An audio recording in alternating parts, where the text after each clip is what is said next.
आता श्रावण महिना चालू झाला आहे. आज श्रावणातील पहिला श्रावणी सोमवार. तर याच श्रावणी सोमवारची कथा कहाणी मी तुम्हाला आज सांगणार आहे. ती तुम्हाला कशी वाटते ते तुम्ही नक्की सांगा. चला तर मग. आटपाट नगर होतं. तिथं एक राजा होता. त्याला 4 राण्या होत्या. राजानं एकेकीला एक एक काम वाटून दिलं होतं. पहिल्या राणीला दूध दुभत्याचं काम दिलं होतं. दुसरीला स्वयंपाकाचं काम सांगितलं.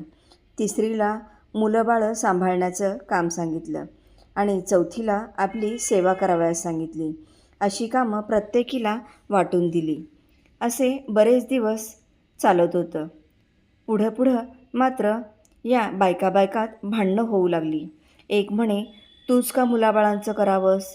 दुसरी म्हणे, तूच का दुधदुभत्याचं करावं? दुसरी म्हणे, हिनंच का राजाची सेवा करावी आणि आम्ही का करू नये? तिसरी म्हणे, मीच का स्वयंपाकीण बाई व्हावं? अशी आपली चौघींची नेहमी भांडणं होऊ लागली. हे एके दिवशी राजाच्या कानी गेलं. राजाचं मन नाराज झालं. मुख चिंताक्रांत झालं. तसाच उठला आणि कचेरीत गेला. इतक्यात तिथं वसिष्ठ ऋषी आले. राजानं त्यांना नमस्कार केला. बसायला आसन दिलं. वसिष्ठांनी राजाचं तोंड पाहिलं. चिंताक्रांत दिसत होतं. वसिष्ठांनी कारण विचारलं. राजानं सांगितलं. ऋषी व राजा उठले आणि राणींच्या महाली गेले. 4 राणींना हाका मारल्या. भांडणाचं कारण विचारलं. राण्यांनी सांगितलं. पहिली म्हणाली, मीच का असं करावं? दुसरी म्हणाली, मीच का असं करावं? अशी आपली चौघींनी कारणं सांगितली. राजा म्हणाला, मला आपली ह्यांना हीच कामं सांगावीशी वाटतात. तेव्हा वसिष्ठांनी अंतर्दृष्टी लावली आणि भांडणाचं कारण शोधून काढलं. नंतर ते पहिल्या राणीकडे वळाले. तिला म्हणाले, अगं तुला दूध दुभत्याचं काम सांगितलं आहे हो ना? ती म्हणाली, हो. तर मग ऐक आता. तू आदल्या जन्मी गाय होतीस. रानात नेहमी चरत होतीस. तिथं जवळच एक शिवलिंग होतं. भर 2 प्रहरी त्यावर तू दुधांच्या धारा धरीस आणि त्याच्यावर अभिषेक करत होतीस. त्यामुळे तुला हा जन्म आला. राजाची राणी झालीस.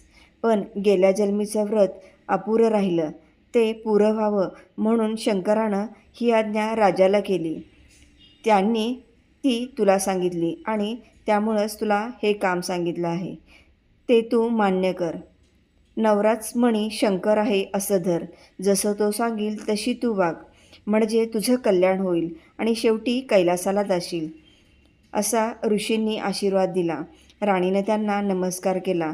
भांडण सोडून दिलं आणि सुखासमाधानानं वागू लागली. त्यानंतर ऋषी दुसऱ्या राणीकडे वळले. तिला विचारलं, तू का गं भांडतेस? ती म्हणाली, मीच का स्वयंपाकीण व्हावं? ह्याचं मला कारण सांगा. ऋषींनी अंतर्धान लावलं. कारण शोधून काढलं. ते म्हणाले, बाई आदल्या जन्मी तू एक गरीब ब्राह्मणाची बायको होतीस. कोरान्न मागत असेस. तेव्हा दर सोमवारी उपवास करीस. भिक्षेला जात असे. 5च घरी कोरान्न मागून त्याचा स्वयंपाक करून महादेवाला नैवेद्य दाखवत होतीस. ही भक्ती देवाला आवडली. त्यानंच तुला राजाची राणी केलं. राजानं तुला हे काम लावून दिलं. ते तू मान्य कर. सगळ्यांना जेवू घाल. सगळ्यांचा आत्मा थंड कर. म्हणजे तुझं व्रत पूर्ण होईल. मनोभावे राजाची सेवा कर. म्हणजे ती शंकरास पावेल आणि शेवटी तुला कैलास लाभेल. असा तिला आशीर्वाद दिला.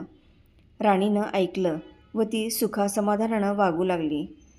पुढं ऋषी तिसऱ्या राणीकडे गेले. भांडणाचं कारण विचारलं. राणीनं सांगितलं. ऋषींनी अंतर्धान लावले. पूर्वजन्मीची हकीकत जाणली. राणीला म्हणाले, आदल्या जन्मी तू वानरीण होतीस. दर सोमवारी चांगली फळं शंकराला अर्पण करीस. स्वतः आपण उपवास करी. असा तुझा नेम असे.